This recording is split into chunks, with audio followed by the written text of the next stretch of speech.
ব্রাজিলের দখল, মরক্কোর পরিকল্পনা, ম্যাচে জিতল কার কৌশল? বিশ্বকাপের প্রথম হাই ভোল্টেজ ম্যাচেই ফুটবল বিশ্ব দেখল তুমুল লড়াই। তারকায় ভরা ব্রাজিলের বিপক্ষে দুর্দান্ত প্রতিরোধ গড়ে 1-1 গোলে ড্র করেছে মরক্কো।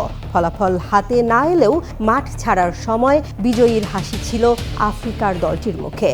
আর ব্রাজিলের জন্য এই ম্যাচ হয়ে গেল বড় এক সতর্কবার্তা।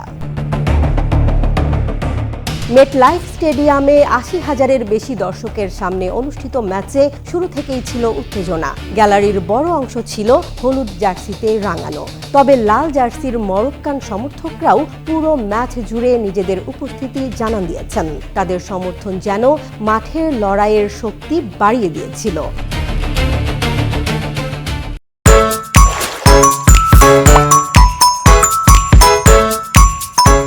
ম্যাচের শুরুতে বল দখল ও আক্রমণে আধিপত্য দেখানোর চেষ্টা করে ব্রাজিল। কোচ কার্লো আনচেলত্তির পরিকল্পনা ছিল হাই লাইন ডিফেন্স দিয়ে মরক্কোকে চাপে রাখা। কিন্তু এই কৌশলের দুর্বল জায়গাটাই কাজে লাগায় মরক্কো। ২১ মিনিটে দ্রুত কাউন্টার অ্যাটাকে ব্রাজিলের রক্ষণ ভেঙে এগিয়ে যায় তারা। ব্রাজিলের রক্ষণ ভাগের ফাঁকা জায়গা কাজে লাগিয়ে মরক্কোর আক্রমণ ভাগ নিখুঁতভাবে সুযোগ তৈরি করে। গোলরক্ষক অ্যালিসন বেকার সময়মতো বেরিয়ে আসতে না পারায় দারুণ এক ফিনিশিংয়ে ম্যাচ প্রথম লিড নেয় মরক্কো।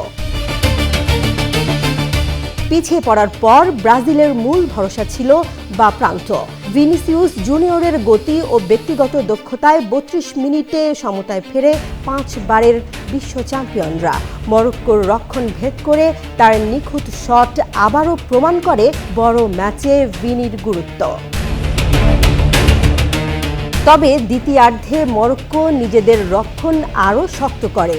লো ব্লক কৌশলে পুরো দল নিচে নেমে ব্রাজিলের আক্রমণের জায়গা বন্ধ করে দেয়। মাঝ মাঠে তৈরি করে চাপ, ফলে রদ্রিগো কিংবা ভিনিসিয়াসরা সুযোগ পেলেও শেষ মুহূর্তে কার্যকর আক্রমণ তৈরি করতে পারেননি।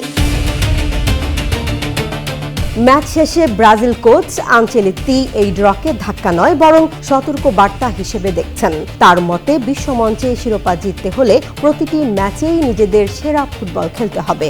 অন্যদিকে মরক্কো কোচের দাবি, তাদের দল এখন আর আন্ডারডগ নয়, বড় কিছু করার লক্ষ্য নিয়েই তারা এসেছে। সব মিলিয়ে মরক্কোর সংগঠিত ফুটবল আর ব্রাজিলের অসম্পূর্ণ আক্রমণ পরিকল্পনা দুই দলের পার্থক্য স্পষ্ট করে দিয়েছে এই ম্যাচ। হেক্সা জয়ের পথে ব্রাজিল পেল বড় এক পরীক্ষা, আর মরক্কো জানিয়ে দিল বিশ্বকাপে তারা শুধু অংশ নিতে আসেনি।